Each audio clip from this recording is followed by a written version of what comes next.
A chill ran down your spine. You couldn't be sure, but you thought you heard something. A whisper, perhaps? It seemed to slither around the edges of your thoughts. Beware the doll. She craves company. Forever. You shake your head, trying to dispel the unease creeping up your neck. Was it the wind, or just your imagination playing tricks? You glance back at the rocking chair, but see nothing. The room is empty. Still, the unsettling feeling lingers, a silent premonition hanging heavy in the air.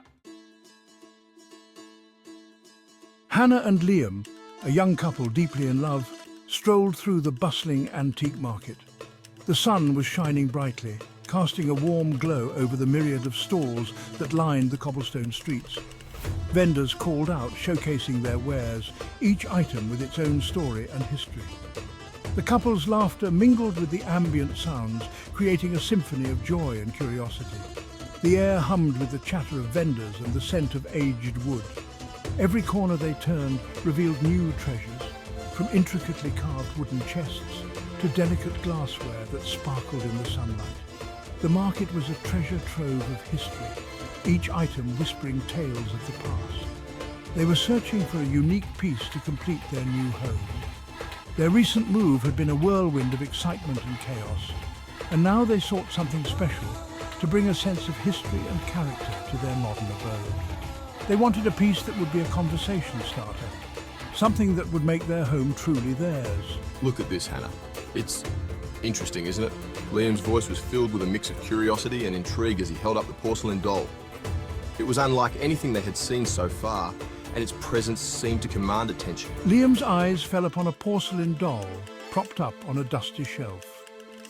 The doll was dressed in a faded, once elegant gown, and its delicate features were marred by the passage of time.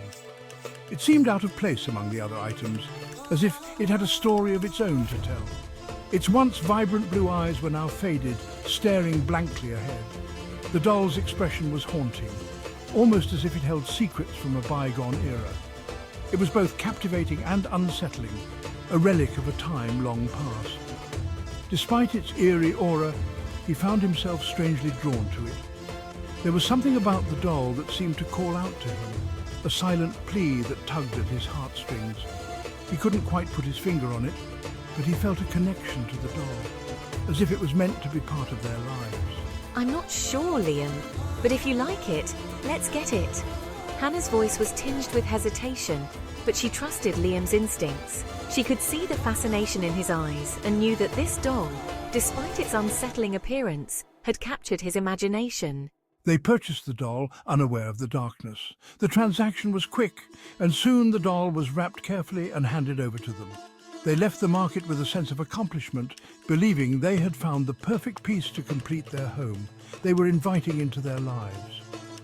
Little did they know, the doll carried with it a history shrouded in mystery and shadows. As they walked away, dark clouds began to gather on the horizon, a silent omen of the events that were about to unfold.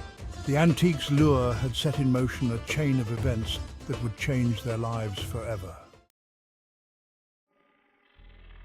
The first few days passed without incident. The doll sat perched on their mantelpiece, its vacant gaze seemingly fixed on some distant point beyond the walls.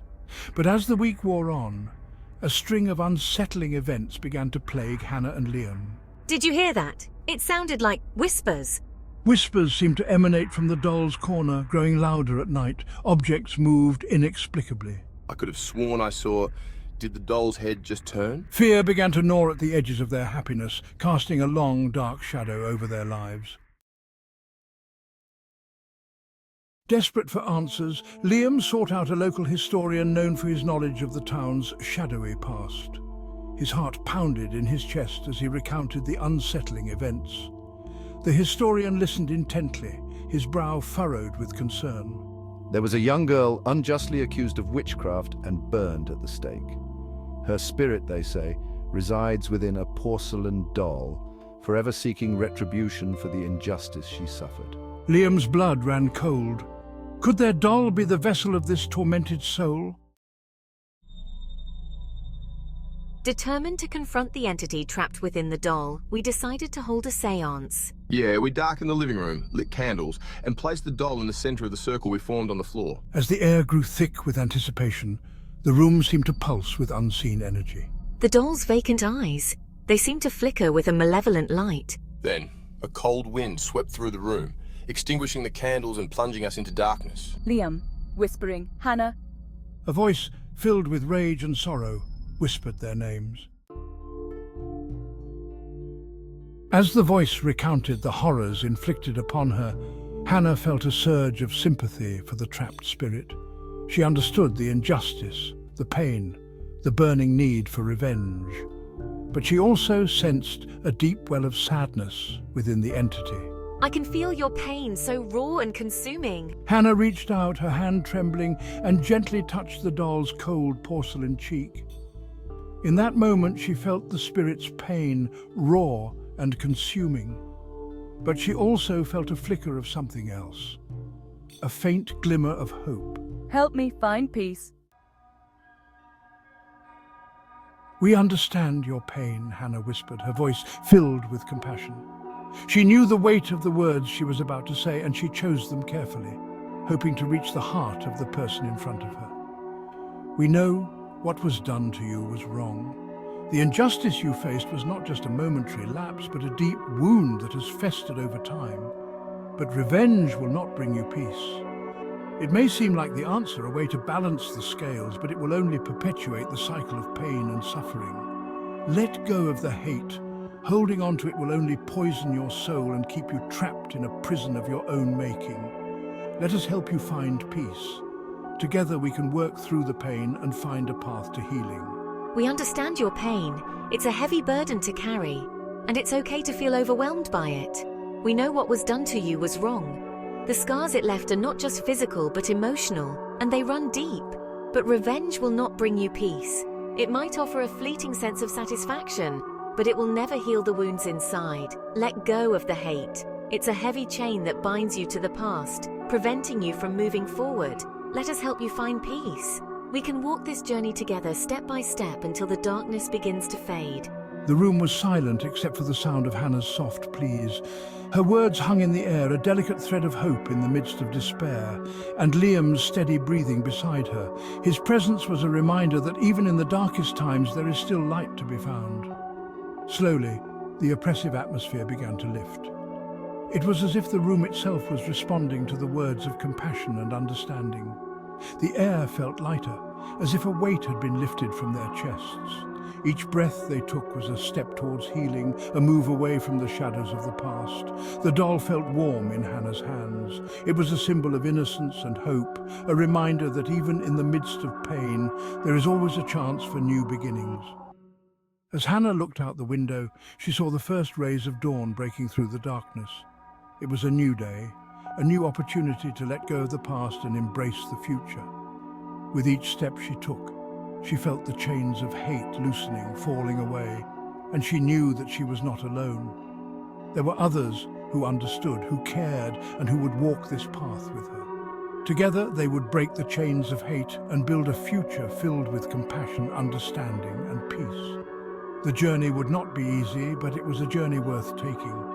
For in breaking the chains of hate, they would find the true meaning of freedom and the power of love.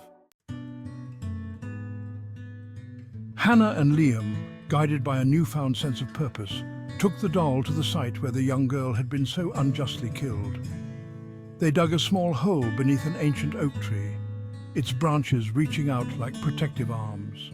This is the place where it all happened. It's time to let her rest. With reverence, they laid the doll to rest, whispering words of forgiveness and love. As they covered the hole with earth, they felt the last vestiges of the spirit's anger and sadness dissipate into the air. The curse was broken. Hannah and Liam walked hand in hand back to their home, their steps light and their hearts even lighter. The journey they had undertaken was arduous, filled with moments of doubt and fear, but now, as they walked together, they felt an overwhelming sense of relief and accomplishment. The weight of the curse finally lifted from their shoulders. The world seemed brighter, the air sweeter, and every breath they took was filled with a newfound sense of freedom. The meadow they walked through was bathed in the golden light of the rising sun, symbolizing a new beginning for them both. They had faced their fears and, in doing so, had found a strength they never knew they possessed. Their bond had grown stronger, forged in the fires of adversity. They stood together, looking into the distance, their future now filled with endless possibilities. In the face of darkness, they had discovered their inner light. Their determination and resilience had carried them through the toughest of times. And now they walked confidently down a path illuminated by the gentle rays of the sun, a path that promised peace and happiness. We did it, Liam. We really did it. The words were filled with a mixture of disbelief and joy, a testament to the incredible journey they had been on. Tears of happiness glistened in Hannah's eyes as she looked at Liam, her partner in every sense of the word. Yeah, we did. Liam's voice was steady, but his eyes betrayed the depth of his emotions. He squeezed Hannah's hand, a silent promise that they would face whatever came next together, just as they always had. And now we can finally have some peace. The words hung in the air, a declaration of their hard-won victory. They sat on the porch of their home, the place that had once been a source of fear now transformed into a sanctuary of peace and contentment. And as for the old house, it stood silent and still. The once eerie structure, shrouded in mystery and fear, was now just a relic of the past. The mist that surrounded it seemed to lift, revealing a place that had been misunderstood for so long. But it was no longer a place of fear. The sunlight, filtering through the broken windows, cast a warm glow, dispelling the shadows that had once lurked within. The cobwebs and dust were now just remnants of a bygone era. It was a place where compassion and understanding had triumphed over darkness, where the light of hope had pierced through the clouds of despair. The garden, once overgrown and neglected, now flourished under the morning light, a symbol of renewal and growth, a place where peace had finally come to stay. The house, now bathed in a welcoming warm light, stood as a testament to the power of love and resilience. It was no longer a place of fear, but a beacon of hope and tranquility, a new dawn for all who had been touched by its story.